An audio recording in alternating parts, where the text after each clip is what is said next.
আমি সূরা আল ফাতার ৪৮ নম্বর সূরার ২৭ নং আয়াতের প্রথম অংশ তেলাওয়াত করেছি। ইসলামের মধ্যে স্বপ্নের গুরুত্ব রয়েছে। পবিত্র কালামুল্লাহ শরীফের মধ্যে স্বয়ং আল্লাহ রব্বুল আলামিন নবীদের ৭টি স্বপ্নের ব্যাখ্যা কোরআনের মধ্যে আল্লাহ উল্লেখ করেছেন। ইউসুফ আলাইহিস সালামের 4টি স্বপ্ন, ইব্রাহিম আলাইহিস সালামের একটি স্বপ্ন এবং আমাদের নবীজির 2টি স্বপ্নের ব্যাপারে কোরআনের মধ্যেই উল্লেখ আছে। আর হাদিসের মধ্যে অগণিত আমার নবীজির স্বপ্ন, সাহাবায়ে ইকরামের স্বপ্ন এবং নবী করিম সাল্লাল্লাহু আলাইহি ওয়াসাল্লাম সাহাবায়ে ইকরামের স্বপ্ন যে ব্যাখ্যা করতেন সেই বিষয়ে বিস্তারিত আলোচনা আছে।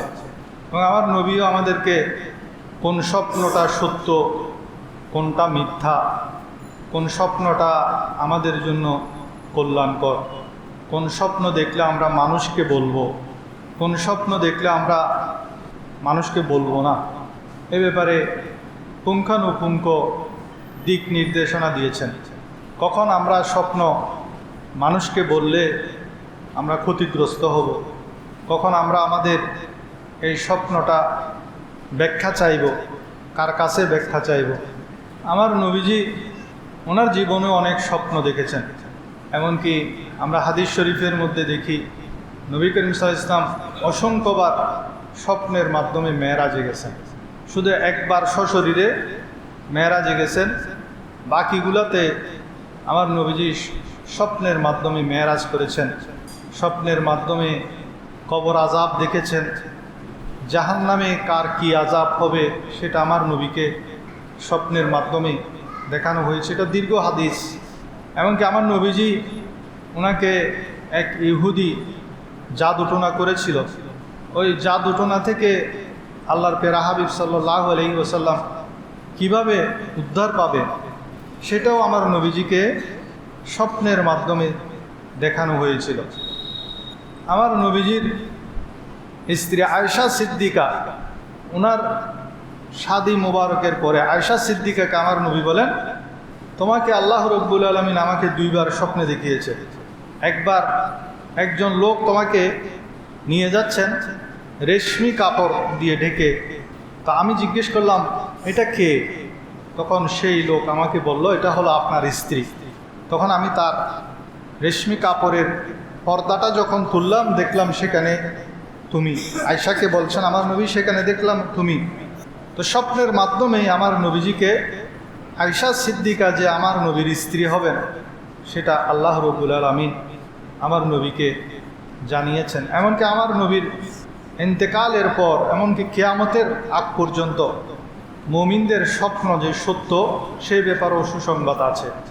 আল্লাহ প্যারা হাবিবের রওজা থেকে আমার নবীজির লাশ মোবারক যে ইহুদিরা খনন করে বের করে নেওয়ার চেষ্টা করেছিল, সেই ষড়যন্ত্রটা রুখে দেওয়া হয়েছিল। তাও বাদশাহ নুরুদ্দিন জঙ্গি রহমতুল্লাহ আলাইহির ওনাকে স্বপ্নের মাধ্যমে দেখানো হয়েছিল।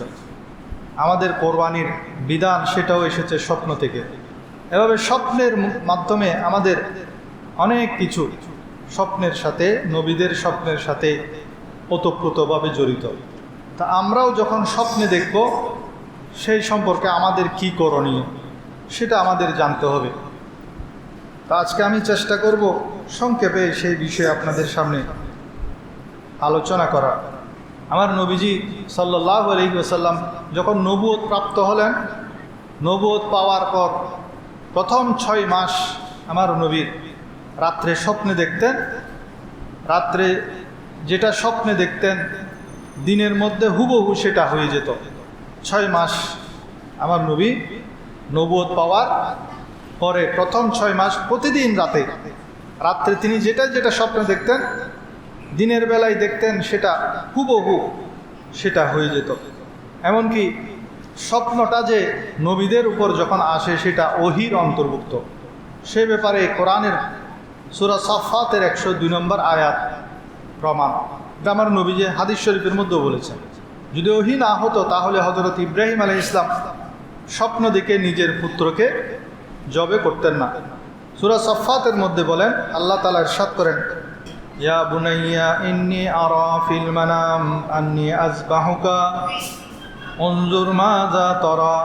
ইব্রাহিম আলাইহিস সালাম বলেছিলেন, হে আমার সন্তান ইসমাইল, আমি স্বপ্নে দেখেছি যে আমি তোমাকে জবে করছি, এখন তোমার অভিমত কি, তোমার ওপিনিয়ন কি?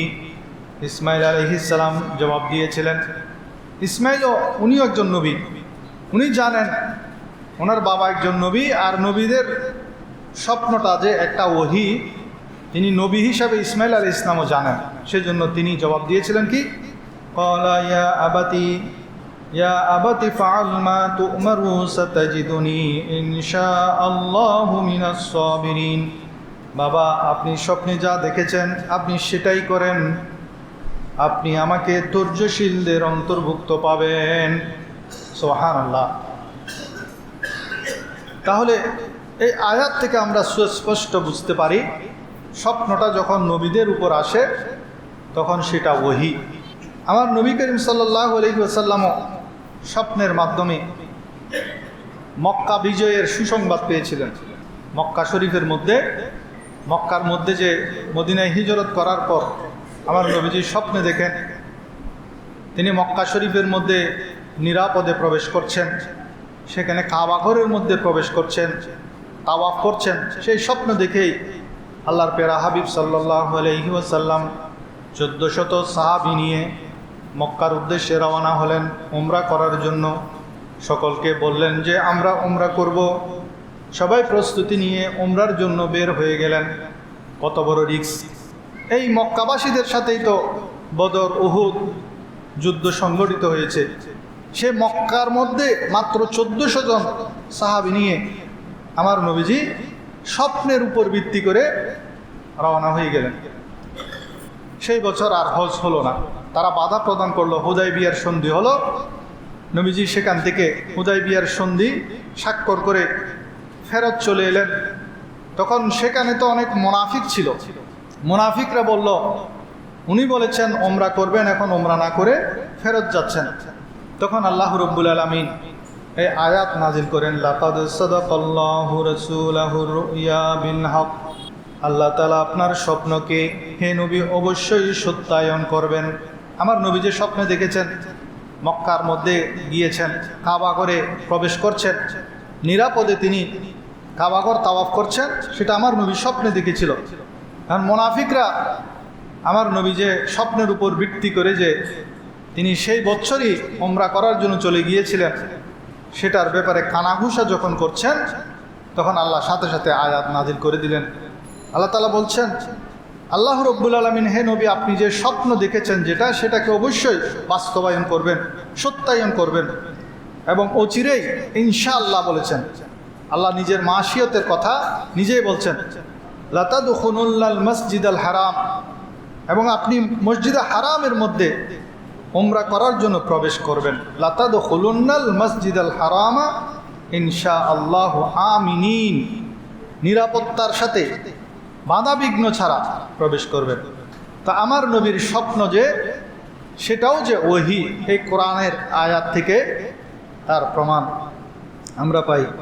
ঠিক তদ্রূপভাবে মুমিনদের স্বপ্নকে আমার নবীজি নবুয়তের 46 ভাগের 1 ভাগ বলেছেন। আমার নবীর নবুয়ত প্রাপ্ত হয়েছেন 40 বছর বয়সে। 40 থেকে 63 পর্যন্ত 23 বছর আমার নবীর নবুয়তি জিন্দেগি। তো এই 23 বছরের মধ্যে 23 বছরের ডাবল করলে কি হয়? 23-এর ডাবল, অথবা 23টাকে যদি আপনি 23 বছরকে 6 মাস দিয়ে ভাগ দেন, 46। তো আমার নবী নবুয়ত প্রাপ্তির পরে 6 মাস তো স্বপ্নের মাধ্যমে তিনি ওহী পেয়েছেন। যেটা রাত্রে দেখেছেন সেটা দিনের মধ্যে হুবহু বাস্তবায়িত হয়েছে।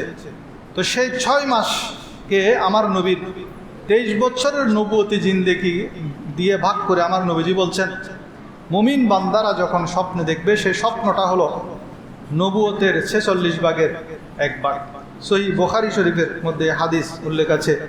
আল্লাহর প্যারা হাবিব বলেন, লাম ইয়াবকা মিনান নবুওয়াতি ইল্লাল মুবাশশিরাত, নবুয়ত পৃথিবীর মধ্যে বাকি থাকবে না। আমার নবী দুনিয়া থেকে পর্দা করার পর থেকে দুনিয়ার জমিনে আর কোনো নবী আসবে না। আমার নবীজি হলেন খাতেমুন নবীন, শেষ নবী, আখিরি নবী। সেই নবীর পরে দুনিয়ার জমিনে কোনো নবী যেহেতু আসবে না, কোনো ওহিও আসবে না, ওহির দরজা বন্ধ। তবে মুবাশশিরাত, আল্লাহর পক্ষ থেকে সুসংবাদ সমূহ আসার দরজা বন্ধ হয় নাই। মুবাশশিরাত আসবে, সেটা কিসের মাধ্যমে আসবে? সেটা স্বপ্নের মাধ্যমে, মুমিনের স্বপ্নের মাধ্যমে আসবে। সবাই বলেন সুবহানাল্লাহ। তাহলে মুমিনদের জন্য আমার নবীজি অনেক বড় একটা সুসংবাদ দিয়ে গেছেন। আমরা যারা মুমিন, যারা সত্যবাদী, ন্যায়পরায়ণ, যারা নেককার হালালখোর, তাদের যে স্বপ্ন সেটা আল্লাহর পক্ষ থেকে, এবং সেটাকে আমার নবীজি বলছেন নবুয়তের 46 ভাগের 1 ভাগ। এ ব্যাপারে সহিহ বুখারী শরীফের রওয়ায়াত, আল্লাহর পেয়ারা হাবিব বলেন, আর রুইয়া সালিহাতু জুজউম মিন 46 জুজআম মিনান নবুওয়া। ভালো স্বপ্ন বা সত্য স্বপ্ন নবুয়তের 46 ভাগের 1 ভাগ। নবুয়তের 46 ভাগের 1 ভাগ হলো ভালো স্বপ্ন। এবার আসুন আমরা স্বপ্ন যে দেখি, স্বপ্নের একটা প্রকারভেদ আছে। স্বপ্নকে 3 ভাগে ভাগ করা হয়েছে। হাদিস শরীফের মধ্যে আমার নবীজি স্বপ্নকে 3 ভাগে ভাগ করে দিয়েছেন। একটা হলো যেটা আল্লাহর পক্ষ থেকে আসে, আরেকটা হলো যেটা শয়তানের পক্ষ থেকে আসে, আরেকটা হলো যেটা আমাদের নিজেদের পক্ষ থেকে হয়। আমরা সারাদিন যেটা করি, যেটা দেখি, সারাদিন যেটা চিন্তা করি, সেটার উপর ভিত্তি করে কিছু স্বপ্ন আমরা দেখি। তো সেই হিসাবে স্বপ্ন হলো আর রুইয়া সালাস। আমার নবীজি বলেন স্বপ্ন হলো 3 ধরনের।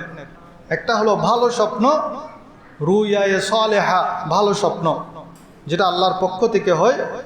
আরেকটা স্বপ্ন হলো ভয়ঙ্কর স্বপ্ন, ভীতিকর স্বপ্ন, যেটা দেখলে আমরা ভীত সন্ত্রস্ত হয়ে যাই, সেটা হলো শয়তানের পক্ষ থেকে।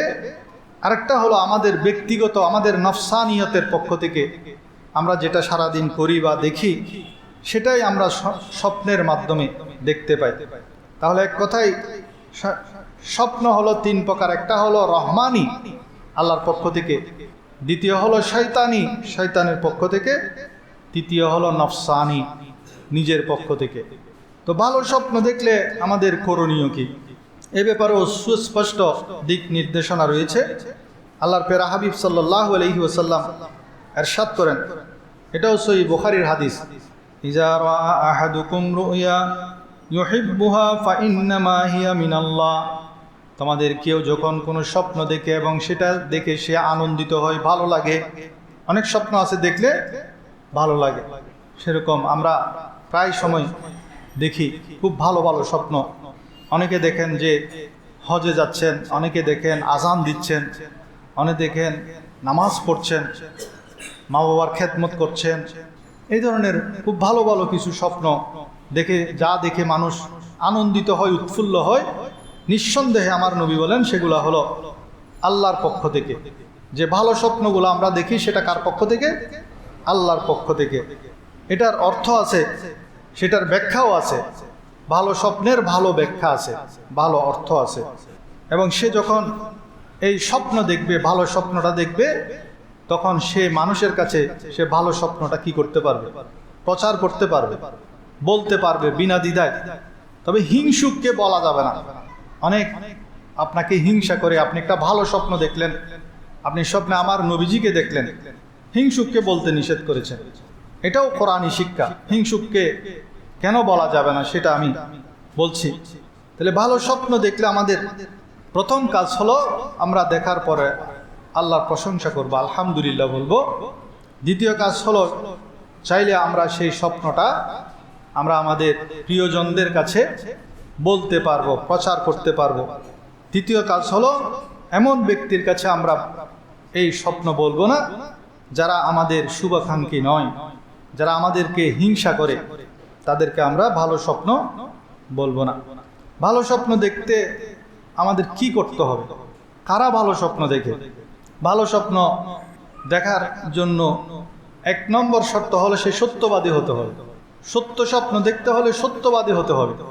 এখন আপনি যদি মিথ্যা বলেন, ধোঁকাবাজি করেন, প্রতারণা করেন, এই ধরনের অনেক মিথ্যুক ধোঁকাবাজরা স্বপ্নে দেখে, রাত্রে স্বপ্ন দেখে সকালে মাজার বানাই ফেলে। আমাদের ওইখানে একটা হয়েছে, সারাদিন দোকানে বসে বসে সিগারেট খায়, সে স্বপ্নে দেখছে এইখানে একটা মাজার হবে, মাজার আছে অনেক বড় আল্লাহর বলি, সেখানে মাজার আছে, মাজার করে দেবে। এরকম অনেক আমাদের দেশে এই বন্ডামির কারণে প্রকৃত যারা মাজারওয়ালা, যারা আল্লাহর ওলি, যারা তারা আজকে ক্ষতিগ্রস্ত। স্বপ্নটা সত্য কি মিথ্যা সেটা আগে যাচাই করতে হবে। সেটা যাচাই না করেই রাতারাতি মাজার তৈরি করে ফেলেছেন, বছর বছর এখন ওরসও হয় সেখানে। এই হলো অবস্থা। 2 নম্বর হলো হালাল খাদ্য খেতে হবে। 3 নম্বর আল্লাহর দেয়া আদেশ নিষেধ মান্য করতে হবে। 4 নম্বর রাত্রিবেলায় যখন ঘুমাবে সে অজু অবস্থায় ঘুমাবে। এবং 5 নম্বর কেবলামুখী হয়ে ঘুমাবে। তাহলে সে সত্য স্বপ্ন, ভালো স্বপ্ন দেখার সম্ভাবনা বেশি। আপনি যদি হারাম খান, নামাজ কালামের ধার ধারেন না, গুনাহের মধ্যে লিপ্ত থাকেন, সারাদিন মিথ্যা ধোঁকা প্রতারণার মধ্যে লিপ্ত থাকেন, তাহলে আপনার সেই সত্য, সেই স্বপ্নের মধ্যে সত্যতা কি থাকবে না, সম্ভাবনা থাকবে না। আর খারাপ স্বপ্নকে আরবিতে হুলুম বলা হয়। হুলুম, ভালো স্বপ্ন রুইয়া, আর খারাপ স্বপ্ন যেটা শয়তানের পক্ষ থেকে হয় সেটা হলো হুলুম। সেটাকে আমি বলেছি দ্বিতীয় প্রকার শয়তানি স্বপ্ন। হাদিস শরীফের কথা, আল্লাহ রসুল সাল্লাল্লাহু আলাইহি ওয়াসাল্লাম বলেন, আর রুইয়া মিনাল্লাহি ওয়াল হুলমু মিনাশ শাইতান। রুইয়া হলো আল্লাহর পক্ষ থেকে যেটা সত্য, ভালো স্বপ্ন সেটা আল্লাহর পক্ষ থেকে। ওয়াল হুলমু মিনাশ শাইতান, আর খারাপ স্বপ্ন হলো শয়তানের পক্ষ থেকে। ভয়ঙ্কর স্বপ্ন অনেক সময় আমরা দেখি। তো ভয়ঙ্কর স্বপ্ন দেখলে আমাদের করণীয় কি, সে ব্যাপারেও নবীজি আমাদেরকে দিক নির্দেশনা দিয়েছেন। 1 নম্বর হলো, আপনি ভয়ঙ্কর স্বপ্ন দেখার পর আপনার ঘুম ভেঙে গেল, আপনি ভীত সন্ত্রস্ত হয়ে গেলেন, তখন আপনি বাম দিকে 3 বার থু থু থু করবেন। থুতু নিক্ষেপ করবেন না, থুতু করবেন। অর্থাৎ আপনার নিয়ত থাকবে, আমি যেহেতু এটা শয়তানের পক্ষ থেকে, আমি শয়তানের মুখের মধ্যে থুতু নিক্ষেপ করলাম। তো পাশে আপনার স্ত্রী থাকলে আবার ওনার মুখে থুতু মারে দিয়েন না। এমনি থু থু থু, মুখ থেকে থুতু বের হবে না, থুতু থু দিবেন, নিয়ত থাকবে আমি শয়তানের মুখে থুতু দিচ্ছি। 2 নম্বর হলো, আপনি সাথে সাথে আউযু বিল্লাহি মিনাশ শাইতানির রাজিম পড়ে ফেলবেন, অথবা আউযু বিল্লাহি মিন শাররিহা, অথবা আউযু বিল্লাহি মিন শাররি হাযিহি রুইয়া। এগুলো যদি না পারেন, শুধু আউযু বিল্লাহি মিনাশ শাইতানির রাজিম পড়ে ফেলবেন। এবং 3 নম্বর হলো, আপনি যেই করটে শুইছেন, ডান কাতে শুইছেন, বাম কাতে ঘুরে যাবেন, বাম কাতে শুলে ডান কাতে ঘুরে যাবেন, আপনার সাইড পরিবর্তন করে ফেলবেন। এবং 4র্থ হলো, আপনি যদি আরও ঘুমাতে চান, তাহলে এই ভয়ঙ্কর স্বপ্ন দেখার পর উঠে ওযু করে 2 রাকাত নামাজ পড়ে তারপর আবার ঘুমাতে যাবেন। এবং 5 নম্বর হলো, আপনার এই ভয়ঙ্কর স্বপ্ন কাউকে বলবেন না। আমরা তো এখন ভয়ঙ্কর স্বপ্নগুলা বলি, কিন্তু ভালো স্বপ্ন দেখলে বলি না, অবুক আয় বালা স্বপ্ন হলিও যদি আবার ফল না পায়। এটা কমপ্লিট উল্টা। এগুলো আমাদের মহিলারা ফতোয়া দেয়, এ ভালো স্বপ্ন কেন হয়েছে। ভালো স্বপ্ন সেটা বলতে বলা হয়েছে, প্রচার করতে বলা হয়েছে, তবে হিংসুককে ছাড়া। আর খারাপ স্বপ্ন দেখলে সেটা বলা নিষেধ। সেটার প্রতিকার কি, আপনি সাথে সাথে আল্লাহর কাছে আশ্রয় চাইবেন, শয়তানের মুখে থুতু নিক্ষেপ করবেন, আপনি করট বদলায় ফেলবেন এবং আল্লাহর কাছে দোয়া করবেন, হে আল্লাহ, এই স্বপ্নের ক্ষতি থেকে আপনি আমাকে রক্ষা করুন। এবং 6 নম্বর হলো, যদি সুযোগ হয় আপনি কিছু পরের দিন দান সদকা করে দিবেন। কারণ হাদিস শরীফের মধ্যে আছে, ইন্নাস সাদাকাতা লা তাদফাউল বালা। দান করলে আল্লাহ রাব্বুল আলামিন বলা মুসিবত দূর করে দেন। কোন স্বপ্নের ব্যাখ্যার প্রয়োজন আর কোন স্বপ্নের ব্যাখ্যার প্রয়োজন নেই। ভালো স্বপ্ন, এটার ব্যাখ্যাও হতে পারে। আবার যে স্বপ্ন আমরা সারাদিন আমরা আমাদের তবিয়তের উপর দেখি, সারাদিন যেটা করি, একজন বাসের হেল্পার, সে বাসকে বলে ডানে যা বামে যা, সে স্বপ্নের মধ্যে কি বলে, এ ডানে যাও বামে যাও, সেরকম বলে। একজন ফেরিওয়ালা, সেই মানুষের দুয়ারে দুয়ারে গিয়ে মাছ বিক্রি করে, স্বপ্নের মধ্যেও সে মাছ বিক্রি করে, চিল্লাই উঠে। তো এগুলার ব্যাখ্যার কোনো প্রয়োজন নেই। এগুলা হলো আমাদের সারাদিন যেটা করি সেটার উপর ভিত্তি করে এই স্বপ্নগুলো আমরা দেখি, এগুলার কোনো অর্থ নাই এবং এগুলার ব্যাখ্যারও প্রয়োজন নেই। আর আমরা যদি কোনো ভালো স্বপ্ন দেখি, এটার আলামত আছে, কয়েকটা আলামত দেখলে আমি বুঝতে পারবেন যে আপনার স্বপ্নটা সত্য। 1 নম্বর আলামত হলো আপনি যদি সত্যবাদী হন। 2 নম্বর হলো আপনি স্বপ্নটা দেখে যদি মানসিকভাবে স্বস্তি লাভ করেন। 3 নম্বর হলো আপনি সত্য স্বপ্ন হলে, ভালো স্বপ্ন হলে সেটা সংক্ষিপ্ত হবে, সেটা একদম সিরিয়াল হবে না। অনেকে স্বপ্ন, আমাদের কাছে অনেকে স্বপ্নের কথা বলে, জিজ্ঞেস করে, এমন ঘটনা বলতে বলতে এত দীর্ঘ হবে না। যেটা ভালো স্বপ্ন, সত্য স্বপ্ন, এটা হবে সংক্ষিপ্ত। এবং যদি সত্য স্বপ্ন হয় সেটা আপনি বারবার, আল্লাহ আপনাকে বারবার দেখাবেন, পুনরাবৃত্ত হবে। যেমন ইব্রাহিম আলাইহিস সালামকে দেখানো হয়েছে, প্রথমে বলেছেন তোমার প্রিয় বস্তু কোরবানি করে, আবার দেখিয়েছেন বারবার। এবং একই স্বপ্ন অনেকেই দেখবে। যেমন আজানের ব্যাপারে আমার নবী সিদ্ধান্ত নিতে পারছেন না, একজন এক পরামর্শ দিচ্ছেন, সিদ্ধান্তহীনতায় সবাই ভুগছেন। সবাই চলে গেল, মিটিং শেষ। পরের দিন সকালে এক সাহাবী এসে বলে, ইয়া রাসূলুল্লাহ, আমি স্বপ্নে দেখলাম এই আজান কিভাবে দিবে এক ফেরেশতা আমাকে আজানের শব্দগুলা বলে দিয়েছেন। তা আমার নবী বেলালকে শিখিয়ে দিলেন। বেলাল যখন আজান দিচ্ছেন, সাথে সাথে ওমর রাদিয়াল্লাহু এবং আরো কয়েকজন সাহাবী ছুটে আসলো, বলে, ইয়া রাসূলুল্লাহ, আমিও দেখেছি স্বপ্নে এই শব্দগুলা, এই যে আজানের শব্দ। তাহলে আমরা যে আজান দিচ্ছি, এই আজানটা কিন্তু স্বপ্নের মাধ্যমে এসেছে, এক সাহাবীর স্বপ্নের মাধ্যমে আজানটা এসেছে। কত গুরুত্বপূর্ণ আমাদের স্বপ্নটা, রুইয়ায়ে সালেহা। আল্লাহুম্মা সাল্লি আলা সাইয়্যিদিনা মাওলানা মুহাম্মদ ওয়া আলা আলি সাইয়্যিদিনা মাওলানা।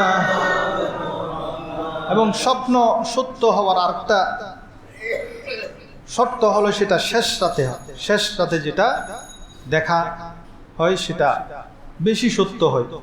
এবং আমার নবীজির একটি হাদিসের মধ্যে আমরা পাই যে কিয়ামত যখন নিকটবর্তী হবে তখন আল্লাহ রাব্বুল আলামিন মুমিনদেরকে বেশি বেশি সত্য স্বপ্ন দেখাবেন।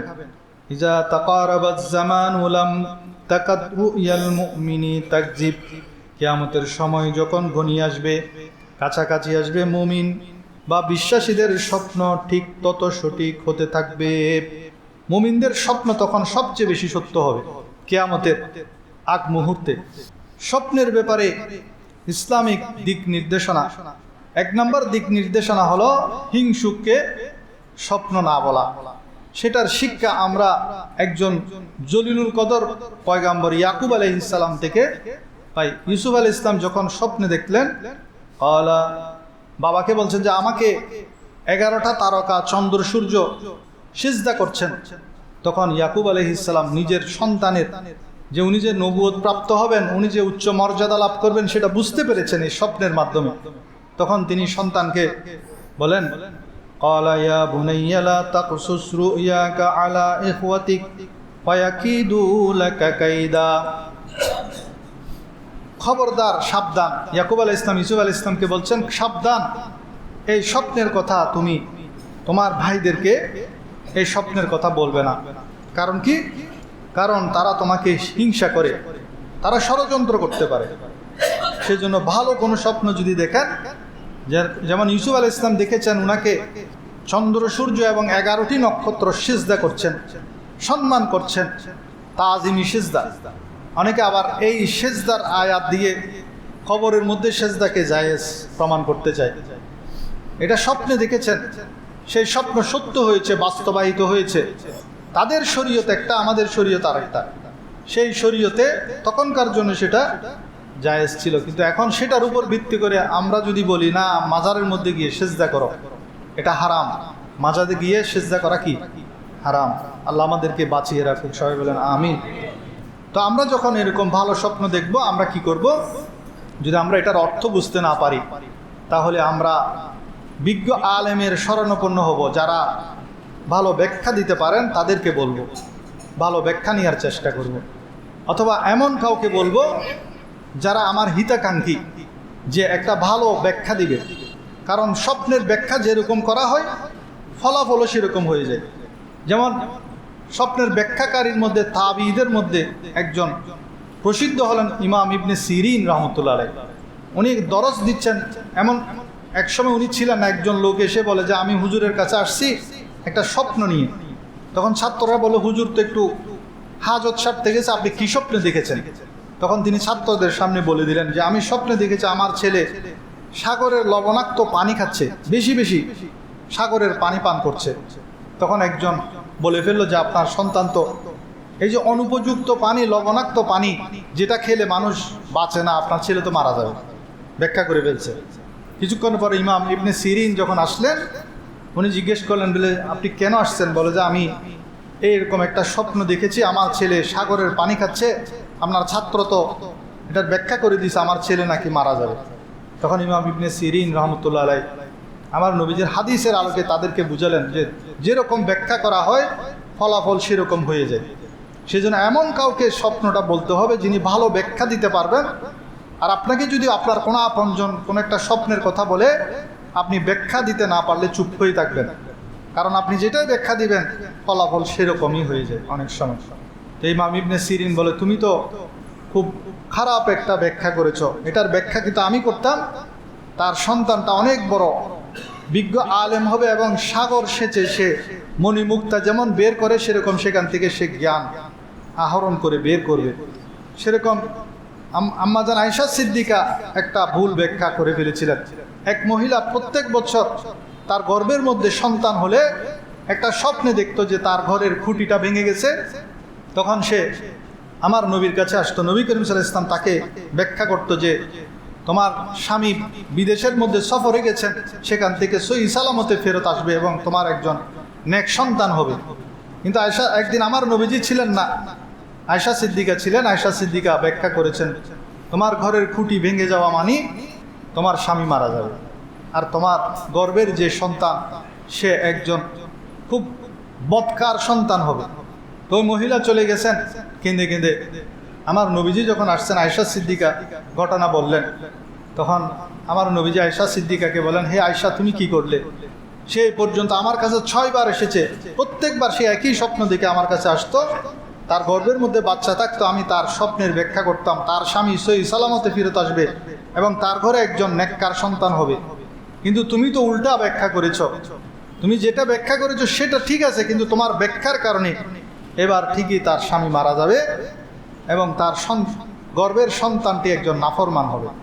সেজন্য আমরা স্বপ্নটাকে কিয়ামতের আগ মুহূর্ত, যেহেতু আমার নবীজি সুসংবাদ দিয়েছেন, মুবাশশিরাত বলেছেন সত্য স্বপ্ন বেড়ে যাবে, আমরা যে স্বপ্ন দেখছি সেটাকে গুরুত্ব দিতে হবে, এমন কাউকে বলতে হবে যিনি ভালো ব্যাখ্যা দিতে পারেন। আর আপনাকে যদি কেউ এসে একটা স্বপ্নের কথা বলে আপনি চেষ্টা করবেন ভালো ব্যাখ্যা করার, যদি না পারেন, ব্যাখ্যা না পারেন, তাহলে আপনি চুপ হয়ে থাকবেন, এটাই হলো উত্তম। স্বপ্নের মধ্যে আমার নবীজিকে যদি কেউ দেখেন এটা সত্য দেখেছে, কারণ আমার নবীজি সুস্পষ্ট ঘোষণা দিয়েছেন মান রাআনি ফিল মানাম ফাকাদ রাআনি ফা ইন্নাশ শাইতানা লা ইয়াতামাসসালু বি। কেউ যদি স্বপ্নের মধ্যে আমাকে দেখে তাহলে সে আসলেই আমাকে দেখেছে, কারণ শয়তান আমার সুরত ধরতে পারে না, শয়তান আমার নবীর সুরত ধরতে পারে না।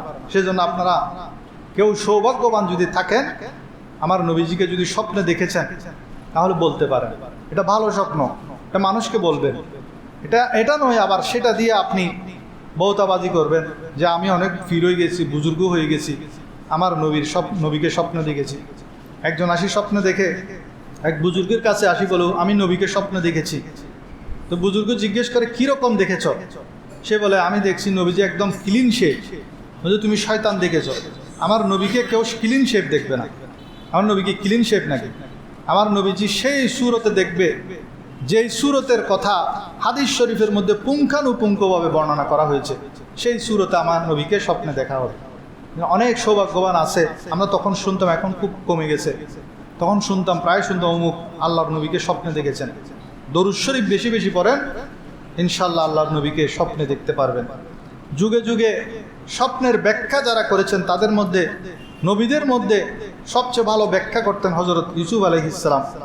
আমাদের নবীজিও প্রতিদিন ফজরের সময় সাহাবীদেরকে নিয়ে স্বপ্ন জিজ্ঞেস করতেন, তাদের স্বপ্ন শুনে শুনে ব্যাখ্যা করতেন এবং মাঝে মাঝে আবু বকর সিদ্দিক রাদিয়াল্লাহু তাআলা আনহু ব্যাখ্যা করতেন। আম্মা জান আয়েশা একদিন আবু বকর সিদ্দিককে বলেন, আব্বা আমি স্বপ্নে দেখেছি আমার ঘরের মধ্যে 3টি চাঁদ নেমে এসেছে, আসমান থেকে একটা চাঁদ না 3টা চাঁদ এসেছে। তখন আবু বকর সিদ্দিক বলেন, তোমার এই হুজরার মধ্যে পৃথিবী শ্রেষ্ঠ 3 জনের কবর হবে। সবাই বলেন সুবহানাল্লাহ। এই আয়েশা সিদ্দিকার হুজরার মধ্যেই আমার নবীর রওজা মুবারক, এরপরে আবু বকর সিদ্দিকের, এরপরে ওমর ফারুকের। তো আয়েশা সিদ্দিকার ঘরের মধ্যে যখন আমার নবীজিকে দাফন করা হলো, তখন আমার নবীজি আয়েশাকে বলেন, আয়েশা তুমি যে স্বপ্নে দেখেছিলে তোমার ঘরের মধ্যে চাঁদ, এই চাঁদের মধ্যে সর্বশ্রেষ্ঠ চাঁদ আমার নবী। সবাই বলেন সুবহানাল্লাহ। ইমাম ইবনে সিরিনের যুগে ইমাম আবু হানিফা রহমতুল্লাহ আলাইহি উনি স্বপ্নে দেখেন এক অদ্ভুত স্বপ্ন, ভয়ঙ্কর স্বপ্ন। তিনি স্বপ্নে দেখছেন তিনি কবর করে আমার নবীর লাশ কবর থেকে বের করে ফেলতেছেন। উনি তো দিশাহারা হয়ে গেছেন, এত বড় একজন ফকি আলেম। এই ভয়ঙ্কর স্বপ্ন দেখে তখন সেই যুগে সর্বশ্রেষ্ঠ স্বপ্নের বিশারদ ছিলেন, স্বপ্নের ব্যাখ্যাকারী ছিলেন ইমাম ইবনে সিরিন। ওনার কাছ থেকে অনেক হাদিস বর্ণিত আছে, অনেক সাহাবীর সাথে ওনার দেখা হয়েছে। উনি ছিলেন তাবি পর্যায়ে, উনি আমার নবীকে দেখেন নাই, সাহাবীদেরকে যারা দেখেন তারা তাবি। তো ইমাম ইবনে সিরিনের কাছে ইমাম আবু হানিফা চলে গেলেন, গিয়ে বলে যে আমি তো এরকম একটা স্বপ্ন দেখেছি। ইমাম ইবনে সিরিন মুস্কি হাসলেন, উনি খুব সুন্দর একটা ব্যাখ্যা দিলেন।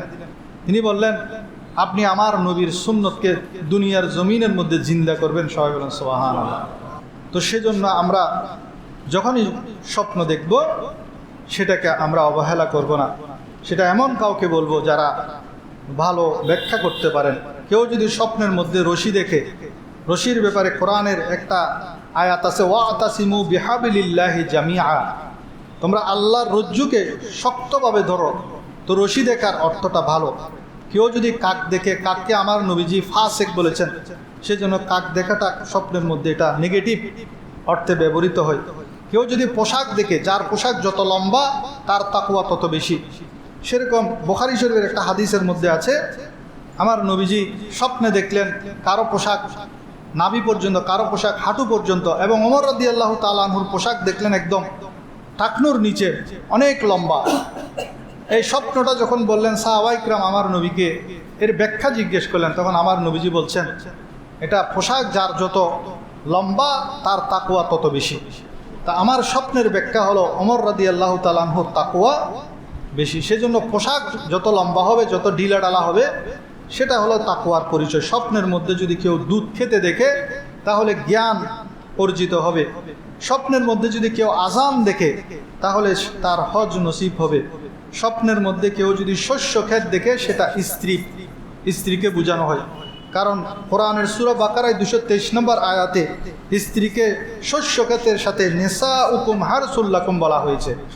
ইমাম ইবনে সিরিনের স্বপ্নের ব্যাখ্যার মধ্যে আমরা অনেক সময় খারাপ দেখি, কিন্তু সেটার অর্থ অনেক সময় ভালো হয়ে যায়। যেমন মারা যাওয়া, নিজের জানাজা দেখা, এটাকে ইমাম ইবনে সিরিন রহমতুল্লাহ আলাইহি আর আয়ু বৃদ্ধি বলেছেন। আপনি যদি দেখেন আপনি মারা যাচ্ছেন, অনেকে ভয় পেয়ে যাবো আমি মরিজের কি স্বপ্ন দেখে জানাজা হচ্ছে, তখন ইমাম ইবনে সিরিন বলেন এটা ভয়ের কোনো কারণে, বরং তার আয়ু আল্লাহ রাব্বুল আলামিন হায়াতের মধ্যে বরকত দান করবেন। সাপ বা হিংস্র প্রাণী দেখা মানে শত্রু, সাপ এবং হিংস্র প্রাণীকে শত্রুর সাথে তুলনা করেছেন। দাঁত পড়ে যাওয়া মানে কোনো নিকট আত্মীয় তাদের শারীরিক অবনতি হওয়া, অসুস্থ হওয়ার লক্ষণ। উঁচু স্থান থেকে নিচে পড়ে যাওয়া, এরকম স্বপ্ন দেখা, এটা হলো পদমর্যাদা বা সে কোনো স্থান থেকে সাময়িকভাবে হতাশ হবে। আগুন দেখা, আগুন লাগা, যদি ক্ষতিকারক আগুন হয় তবে ফিতনা ফাসাদ বা বিপদ, আর যে আগুন আলো দিচ্ছে তাহলে সেটা সফলতার প্রমাণ। ফল বা ফলবান বৃক্ষ হালাল উপার্জনের প্রমাণ। বৃষ্টি দেখা আল্লাহর রহমত এবং নিয়ামত সুসংবাদ লাভের প্রমাণ। বিয়ে করা, বিয়ে বন্ধনে আবদ্ধ হওয়া, মর্যাদা এবং দায়িত্ব বৃদ্ধি পাওয়া। বিয়ে করলে দায়িত্ব বৃদ্ধি পায়, সেজন্য আপনি বিয়ে করছেন দেখছেন, এটার অর্থ হলো আপনার দায়িত্ব বেড়ে যাবে। জুতা পরা বা নতুন জুতা দেখা মানে সফর ও ভ্রমণের সুযোগ আসা। নৌকা বা জাহাজে আরোহণ করা দেখলে বড় কোনো ভয় বা বিপদ সংকট থেকে নিরাপত্তা বা মুক্তি লাভের লক্ষণ।